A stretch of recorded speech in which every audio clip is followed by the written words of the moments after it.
Hello, my name is Phil Snell. I'm a mandaholic.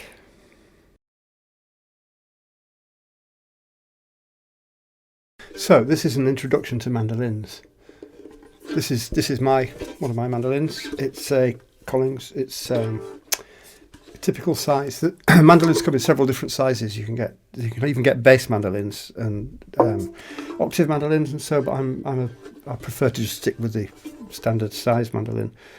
It's 4 strings and tuned the same as a violin, but it's got 2 strings per course. So it's 2 of those. It's usually played with a plectrum. Plectrums are a great source of discussion among mandolin players.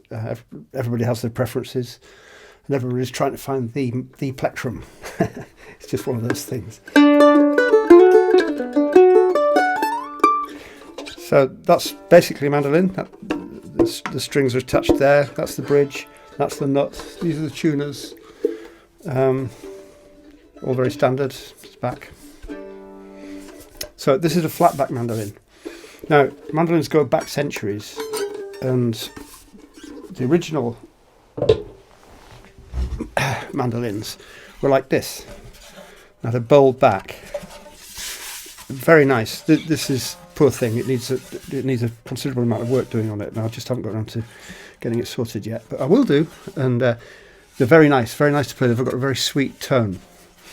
I find the strings are very close together on them. They're not so good for chord work for me, but apart from that, they're all right. Yeah, I don't know the vintage of this one, but the Vivaldi used them in concerti, so it goes back. And then in the late 1800s, Orville Gibson came up with the design of mandolin in America. This is one. This actually was made in 1916, and he went for a flat back. There were some Portuguese mandolins that had flat backs, but there's not much written about them, I don't think. I'm not a historian. I'm just a player,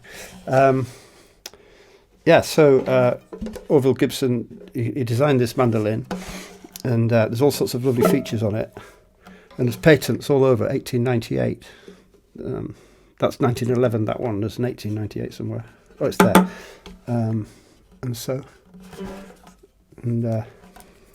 Later models had what they call the snake head, where the head goes in. And this is an A model. And it's got a lovely tone. It's sort of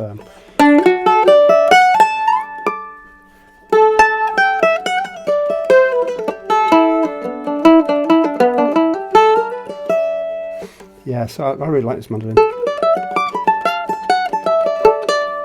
and it's good for session work. It's a nice mandolin. Anyway, okay. So that's a Gibson A style. The mandolin I use most for gigging is this. This is called an F style, and it is actually a copy of Gibson's second design, F for Florentine, with this thing. They're very good mandolins for pretty much anything, really. Some classical players use them.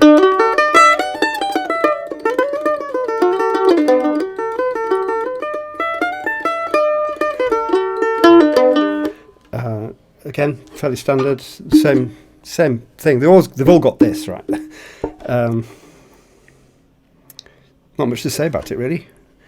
It was made by a man called Paul Shippey, who's down somewhere in the southwest of England. Really good luthier. He makes mostly A models, like the Gibson one. That's his thing mostly, but he did make this one, and it's fantastic. I've had it for more than 10 years. It's done a lot of gigs, and it's quite rugged. Okay. There are other sorts of mandolins. This is a banjo mandolin, which is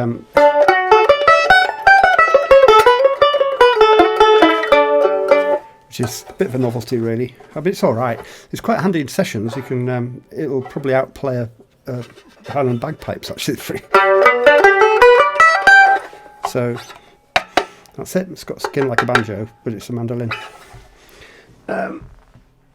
I have a what's called a flat iron mandolin. Unfortunately, I've lent it to a friend, but I did take a couple of pictures on my phone.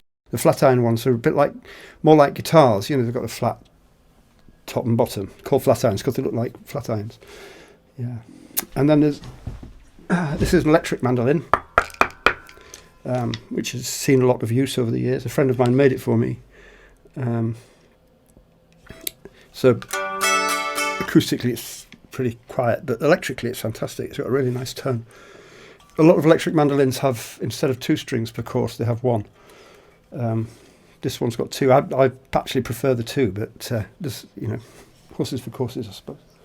In the next episode, I'm going to probably talk about tuning the mandolin, playing a few scales, and just the general geography of it.